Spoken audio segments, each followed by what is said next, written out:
com mais gordurinha, mas a verdade é que muitos momentos que a gente poderia ter um controle maior do apetite, a gente não tem. Por quê? Porque os alimentos vão ter ali aquela aparência, né? Vão ter aquele perfume, aquele aroma. Isso faz com que a gente tenha vontade de comer mais e que a saciedade demore para aparecer. Por isso hoje, convidamos o Dr. Roberto Navarro mais uma vez, ele que é nutrólogo e clínico geral. Bem-vindo. Boa tarde. Doutor, Obrigado, prazer Carol. enorme tê-lo aqui. Prazer sempre meu. Para dar dicas, 5 passos para diminuir o seu apetite, o meu apetite, o nosso apetite. Por que será que essa saciedade está demorando tanto para chegar, né, doutor Roberto? Verdade. E o erro está na quantidade daquilo que a gente está comendo. A fome, ter uma fomezinha normal, de comer uma quantidade que não seja exagerada, ficar saciado por mais tempo, a fome até certo ponto ela tem que existir. Uhum. O problema é quando a gente perde o controle dela. Né? E como é que funciona, Carol? Por que a gente tem fome? Né? No cérebro tem 2 centros que vão ajudar a gente a coordenar quando comer e quando parar. Tá. Um é o centro chamado centro da fome. O que esse centro da fome faz? Avisa quando a taxa de glicose no teu sangue já começou a cair. Tá. Depois de um tempo que você come, você vai gastando energia do alimento que você comeu e os níveis de glicose no sangue vão caindo. A glicose é o combustível que as nossas células usam para gerar energia, que vem do alimento que a gente comeu. Uhum. Tem que ter o alimento, tem que ter a glicose. Quando começa a cair o nível de glicose no sangue, é que nem um carro que acende lá no painel a luzinha amarela, que está entrando na reserva, é a mesma coisa. Quando acende essa luzinha, quando a taxa de glicose no sangue cai, o nosso cérebro estimula a gente a ter fome para comer. Então, até aí, a fome é fisiológica, é normal. O problema é quando essa fome é exagerada. Então, tem pessoas que têm fome exagerada ou por tendência também genética. Tá. Tem pessoas que realmente nascem com genes que ele se torna um centro da fome hiperativo e ficam com fome exagerada o tempo inteiro. E algumas doenças hormonais, hipertiroidismo, diabetes, efeito colateral de alguns remédios que podem estimular o centro da fome a atuar de maneira exagerada. Também é preciso de uma avaliação médica. Agora, por que a gente não come até explodir? Né? A gente poderia comer e parar. Como é que eu paro de comer? Tem um centro lá no cérebro chamado da saciedade, que é estimulado depois da refeição para falar, olha, parou, já chegou a glicose no nível correto, já temos energia dentro das células, não precisa comer mais. Esse centro da saciedade, ele leva um tempo para ser avisado. Pelo menos uns 15 a 20 minutos depois que a gente come. E ele vai ocorrer primeiro pela distensão do estômago. Quando a comida chega no estômago e dilata, essa dilatação do estômago já avisa para o cérebro que está chegando comida lá. E quando a comida sai do estômago e chega no intestino, o intestino também já emite uma mensagem através de um hormônio chamado colicistoquinina, que avisa para o centro da saciedade que já chegou o alimento ali, a gente fica saciado. E nós vamos falar aqui da fibra, que é um nutriente que ajuda a prolongar essa saciedade, e a proteína, que estimula a liberação da colicistoquinina, que ajuda o centro da saciedade a ficar por mais tempo funcionando. A gente tem que comer e ficar saciado por um tempo maior. Nada mais perverso do que comer depois de meia hora, que é comer de novo. Pô, eu tô com fome, comi, tô com fome de novo. Isso tá errado. Tá errado, alguma coisa errada. O seu prato tá mal conduzido. Então, a gente vai começar com o passo número 1. Até porque eu acho interessante que você observe, em algum momento você pode dizer, me identifiquei com esse passo, talvez eu esteja errando aí. Vamos lá? Passo número 1, então, vamos lá. Comece com um bom café da manhã, doutor Roberto. Temos aqui 2 opções para você dizer assim, não, mas aquilo eu não como, aquilo eu não como. Então a gente vai dar 2 pratos muito bons, como sugestão de café da manhã, e as quantidades adequadas. Vamos lá, vamos mostrar aqui. Você trouxe então, primeiro, um pãozinho integral com ovo. Na verdade, o que a gente tem que pensar, Carol? O café da manhã tem que ser bem servido, porque eu vou ficar um tempo inteiro para gastar essa energia que eu coloquei. Você coloca combustível no carro para trabalhar quando sai com o carro, quando vai andar os quilômetros para ir para o trabalho. O corpo humano também, a gente tem que colocar energia em quantidades adequadas. Então, o bom café da manhã, ele tem que ter sempre a proteína e sempre a fibra, para justamente perpetuar a saciedade por mais tempo. Eu preciso fazer um café da manhã e só ter fome algumas horas depois, não logo de imediato. Então aqui eu trouxe 2 exemplos onde entra os dois aqui, os pães são integrais, Carol. Está com uma diferençazinha de cor aqui, mas aqui representando um pão integral, aqui também. Como proteína, ou você pode colocar, eu coloquei aqui um queijo branco, para quem tem problemas com a lactose, porque a proteína está aqui no queijo. Pode usar a versão sem lactose que já existe. Se é um alérgico ao leite, pode trocar por um similar de soja. Hoje tem requeijão de soja, que também tem um aporte proteico bom. E dei aqui uma dica de usar também um mexidinho de ovo. Bom, né? Gostoso. Porque além da proteína, o que a gente tem que pensar, Carol? Existe no cérebro uma substância chamada serotonina, que quando estimulada te deixa saciado. Existem alimentos que contêm substâncias que estimulam a serotonina, que são os alimentos ricos em triptofano. Triptofano é um nutriente encontrado em alguns alimentos. Por exemplo, o triptofano está aqui no queijo, está aqui no ovo. Então, eu tenho um pouco mais de proteína. A proteína lá no intestino estimula a colecistoquinina, que me deixa saciado por mais tempo. Então, aqui sempre um pão com fibra, porque a fibra tem que estar presente, sempre. Coloquei opção de fruta também, porque a fruta que se coma com a casca. A fruta que se come com a casca, a fibra está na casca da fruta. Então, mais interessante, eu coloquei maçã ou opção de uma pera. Você colocou essas duas frutas porque são boas opções como fruta em termos de nutrientes e calorias? Também, mas o fato de ter fibra. Porque o que eu preciso privilegiar no prato, Carol, além do carboidrato que todo mundo come de maneira frequente, é a fibra e a proteína. São dois nutrientes encontrados nos alimentos, que vão perpetuar a sua saciedade. Você vai ficar saciado por mais tempo. Se a pessoa quisesse colocar um pouquinho de gordura, poderia, tipo, temperar esse mexidinho com um pouquinho de azeite? Pode. Ou a manteiga, que eu não abro mão da manteiga no meu café da manhã, um pouco de manteiga? Até poderia. Agora trouxe uma dica bem bacana, Carol. Qual dica? Olha aqui, ó. O que Vamos é ver isso? se o câmera pega. É esse aqui? É esse aqui, ó. Que é isso, doutor Roberto? Aqui, ó. Isso aí. Parece uma manteiga, Parece. Não é? Sabe o que é isso? Não. É uma manteiga de oleaginosa, de amêndoas. Jura? Você pode, gente, fazer... Isso aí tem no pé da cozinha algumas dicas, mas hoje você encontra como fazer manteiga de oleaginosa, ou de castanha, ou de noz, ou de amêndoa. É uma opção de uma boa gordura. Que delícia. Não é manteiga e nem margarina, que no fundo todo mundo não quer saber. Parece que tudo faz mal. A manteiga faz mal, a margarina faz mal. Muita gordura então, olha, uma dica, manteiga de oleaginosa, Carol. Legal, faz em casa. Faz em casa, aí você pode ter uma opção boa de gordura. E a gordura também, a boa gordura, ela perpetua um pouco mais a saciedade também. Entendi.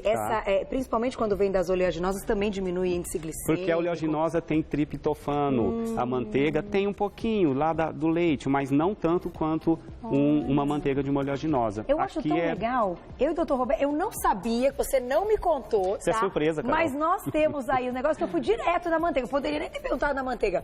Mas, engraçado isso, a gente tem uma sintonia muito legal. Muito legal, doutor Roberto, tá vendo? Então você pode trocar aí por outra gordura que vai ser legal. Vamos aproveitar e colocar a dúvida do público? Vamos ver então quem escreveu pra gente, olha lá. Um beijo pra Paula, que linda. Paula, beijão pra você. Boa tarde, essas dicas também são válidas para as gestantes. Eu vou dar um recado e a gente dá uma comentada nas gestantes. Segundo passo, até para deixar você aí ligado, vamos colocar já o segundo passo, diretor? Você quer ver qual é o segundo passo? Não, é surpresa. Volto já que a gente já vai mostrar o segundo passo. O mais importante é que você tenha conhecimento, que você saiba usar. Dicas que são válidas para as gestantes também, sim? Também, sem dúvida, não muda. O que muda para a gestante é o volume do que ela vai comer, como para qualquer pessoa. Aqui, inclusive, eu não estou falando de volumes, quantas calorias tem, porque isso é muito individualizado, Carol. Perfeito. Uma gestante tem que pensar no peso inicial que ela está, qual é o peso meta, o que pode ganhar, tudo isso é calculado. Mas as dicas aqui também valem para gestantes, sem problema nenhum. Muito bom.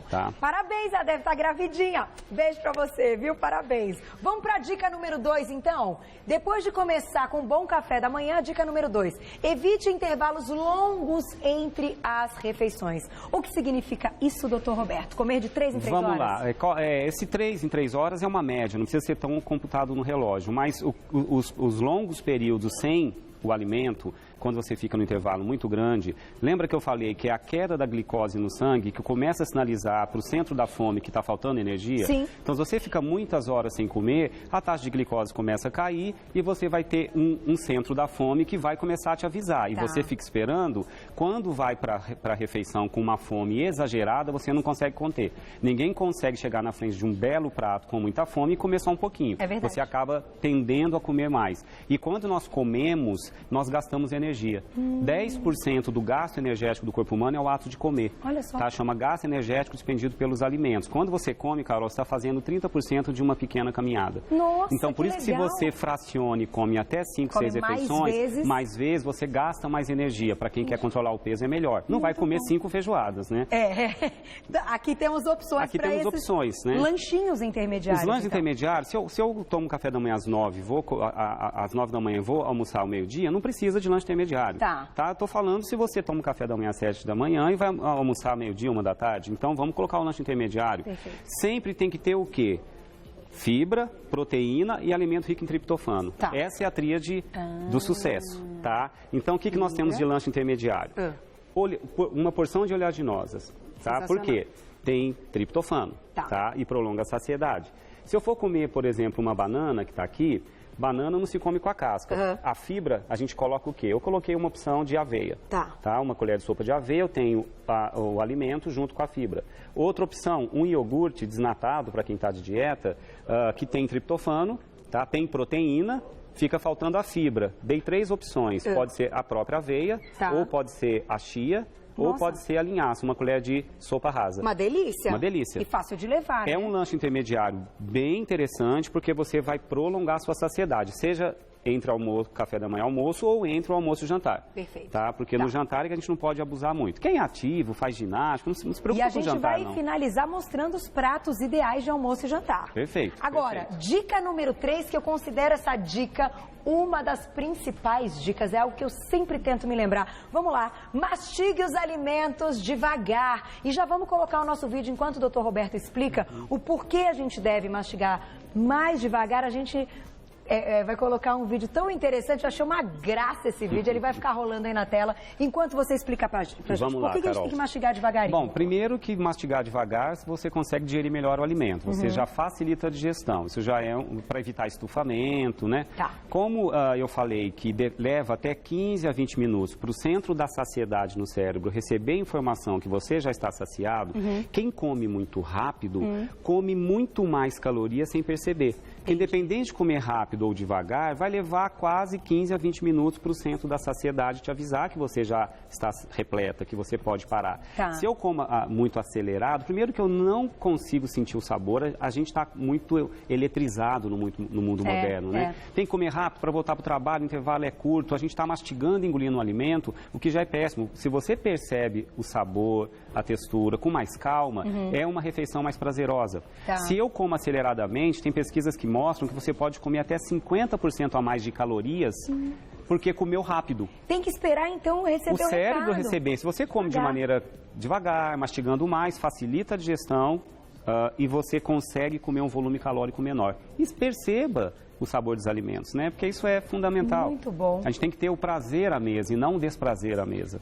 Agora, vamos juntar o passo 4 com o passo 5, que eles são fundamentais. Passo 4, olha lá. Evite descontar sua ansiedade nos alimentos. E já vamos colocar o passo 5, que o Dr. Roberto vai explicar o porquê. Olha isso. Pratique atividade física regularmente. Vamos lá, doutor Roberto. O que significa não descontar a ansiedade na comida. Por isso a gente trouxe aqui 2 pratos, né, para simbolizar o que seria o ideal para um prato no almoço e um prato no jantar. E enquanto isso, diretor, vamos deixar rolar aquele vídeo lindo do pessoal correndo, que ontem eu fiz 10 quilômetros aí de uma corrida, foi tão bom. Olha, se inspire, bom demais, doutor Roberto. É verdade. Não, tô toda dolorida hoje, porque eu ainda, tentei me superar e, olha que delícia. Vamos lá, explique pra gente. Bom, na verdade, Carol, o estresse do dia a dia altera a produção de alguns hormônios, né? Um dos hormônios que se altera pelo estresse é o tal do cortisol. Tá. O cortisol é um hormônio que, quando produzido excessivamente, quando o estresse físico, emocional, estresse químico, seja o que for, o cortisol ele influencia em diminuir níveis no cérebro de serotonina. Tá. Quando a serotonina cai no cérebro, não tem jeito. A serotonina é o neurotransmissor da saciedade, do prazer, da sensação de que você está de bem com a vida. Quando a serotonina cai, Carol, fatalmente você vai ter mais vontade de comer. Entendi. Porque tem alimentos que estimulam a sua serotonina. Então, o açúcar estimula, a gordura estimula a serotonina. Então, se eu tenho níveis de estresse altos, e eu começo a ter cortisol alto e começo a ter queda de serotonina, o primeiro impulso do cérebro é buscar o alimento que seja o mais rapidamente absorvido para estimular a serotonina, açúcar e gordura. Então você acaba confundindo a fome fisiológica, aquela normal que todos vamos ter, com a compulsão pelo alimento causado por queda de serotonina. Então toda atitude que estimule o equilíbrio da serotonina vai ser um diminuidor do risco de ter uma fome exagerada e uma compulsão. Como eu falei, os alimentos que contêm triptofano estimulam a serotonina, que está na banana, que está nas proteínas, que está nas oleaginosas. Se eu tenho uma refeição do dia mais rica em alimentos como triptofano, eu tenho menos queda da serotonina, porque eu tenho matéria-prima para produzi-la.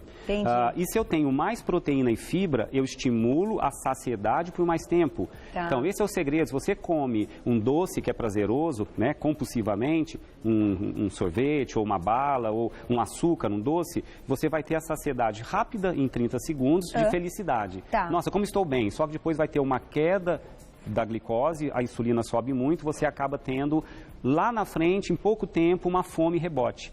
Então, não funciona. Então, a gente tem que ter todas as atitudes para isso. Inclusive, a atividade física, Carol, estimula a serotonina.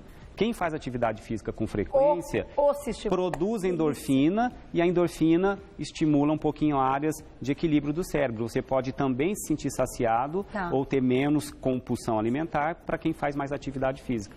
E, doutor Roberto, então ficou claro, hein, gente? Os passos são fáceis, depende da gente, tem que lembrar.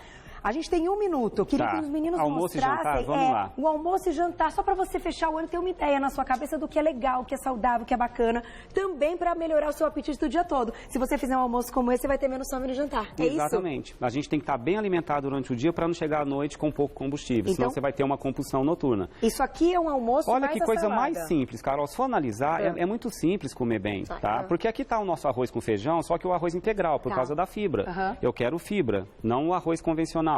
Tem aqui arroz com feijão, coloquei aqui um hamburguinho de frango, que é lá, inclusive, que a Malu fez hoje aí, né? Tá com Goldberry. Coloquei uma leguminosa rica em fibras, como um legume, como o brócolis, que é rico em fibras. Né? E comer sempre com a salada, gente. Eu coloquei uma salada separada. Primeiro faz o prato da salada, porque você vai comer mais devagar.